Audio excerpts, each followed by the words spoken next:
आज की वीडियो में हम एक बहुत ही इम्पॉर्टेंट टॉपिक के बारे में बात करेंगे कि आपने अपनी प्रकृति के अनुसार यानी अपनी बॉडी टाइप के अनुसार किस तरह का खान पान लेना है।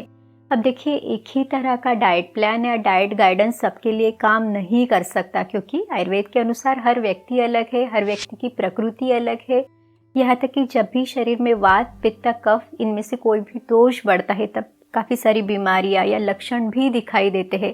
तो उस समय पे भी आप अपने लिए एक सही खान पान चुन सकते हैं और ये सारी जानकारी आयुर्वेद के ग्रंथों में दी हुई है।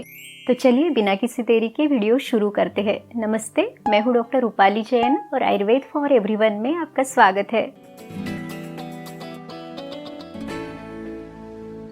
सबसे पहले देखते हैं कि वात दोष के लिए आपने किस तरह का खान पान या तो डाइट आपने लेना है। लेकिन ये जानने के पहले भी ये समझना ज़रूरी है कि आप ये कैसे समझे कि आपके शरीर में वात बढ़ा हुआ है।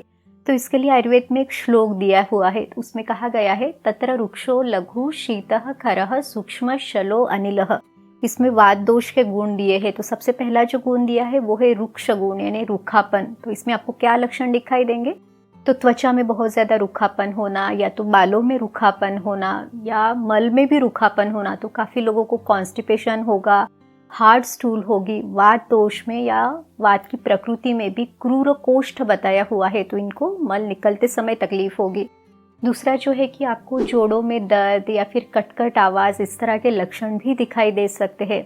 दूसरा जो गुण वात में है वो है लघु गुण।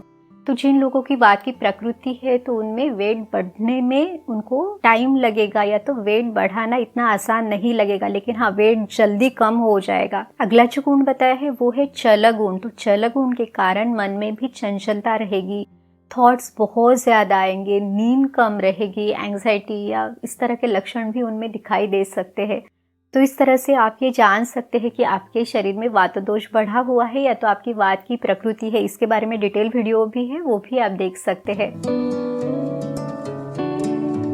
आयुर्वेद के ग्रंथों में जो वात दोष की चिकित्सा के लिए जो सूत्र लिखा हुआ है उसमें सबसे पहले दिया हुआ है वातस्य उपक्रमः स्नेह, यानी वात की चिकित्सा करने के लिए आपने स्नेह का प्रयोग या तो स्नेह पान करना है। अब देखिए, आजकल जीरो ऑयल कुकिंग का बहुत एक ट्रेंड चल रहा है, तो काफ़ी लोग उनके खाने में घी, तेल ये पूरी तरह से बंद कर देते हैं। लेकिन अगर आपकी स्पेशली वात की प्रकृति है तो आपको इससे तकलीफ हो सकती है, क्योंकि वात में ऑलरेडी ये रूखा गुण है। तो जो तेल की स्निग्धता है वो आपको मदद करेगी।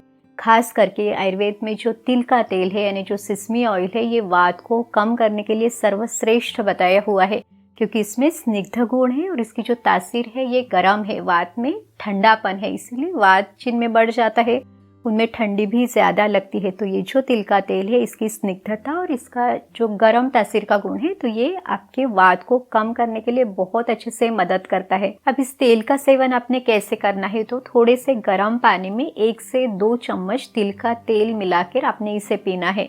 अगर आपको तेल पसंद नहीं है तो आप जो गाय का घी है उसका सेवन भी कर सकते हैं। जो घी है वो भी शरीर में वात और पित्त दोष को बैलेंस करने के लिए बहुत अच्छे से मदद करता है।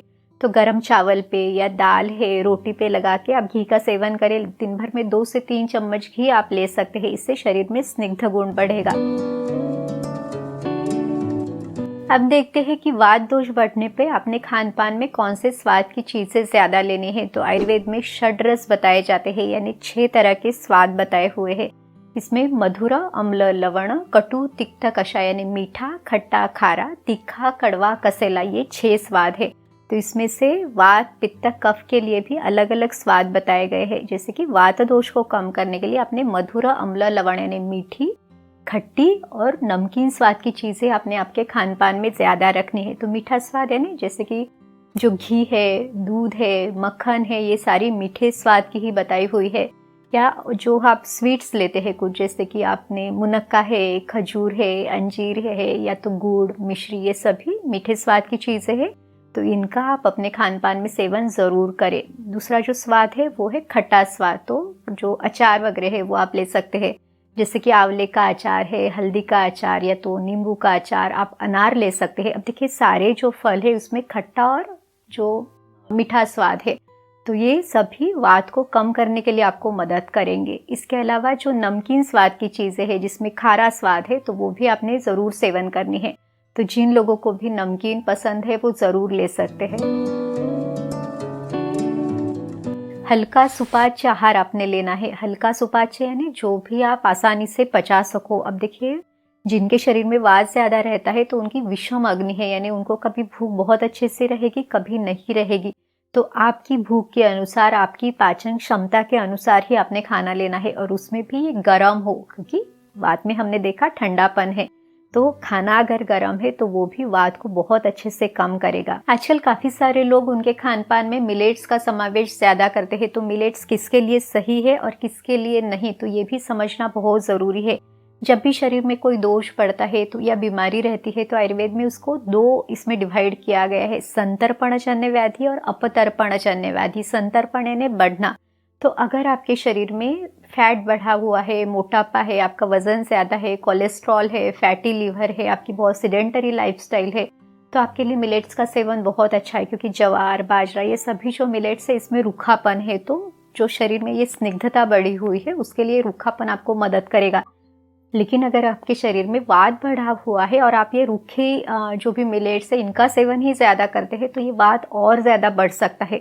हाँ, आप ठंडी के दिनों में कुछ मिलेट्स का सेवन कर सकते हैं, जैसे कि बाजरा आप ले सकते हैं। तो बाजरे की जो तासीर है वो गर्म है, उसमें भी बाजरे की रोटी पे आप तिल डाल के ले सकते हैं।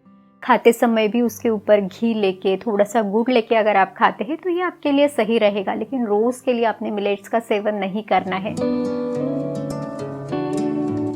अगर आपकी भूख अच्छी है तो आपके खाने में आप कुछ पौष्टिक चीज़ें भी ज़रूर रखें, स्पेशली जो विंटर का समय है, यानी हेमंत और शिशिर ऋतु का जो समय है, तो उसमें तो ये स्निग्धता वाली पौष्टिक चीज़ें ज़रूर आपने लेनी है। तो जो ड्राई फ्रूट्स है या तो ड्राई फ्रूट्स से बना लड्डू है, इसका सेवन आप ज़रूर करें। पानी जो आपने लेना है तो उसमें भी प्रिफरेबली गर्म पानी का सेवन आपने करना है। इस तरह से आज के वीडियो में हमने वात दोष के लिए आपने किस तरह का खान पान रखना है, किस तरह का डाइट रखना है, इसकी पूरी जानकारी ली है।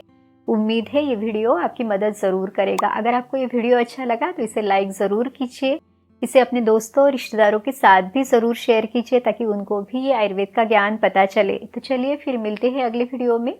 आयुर्वेद को अपनाइए, स्वस्थ रहिए। नमस्ते।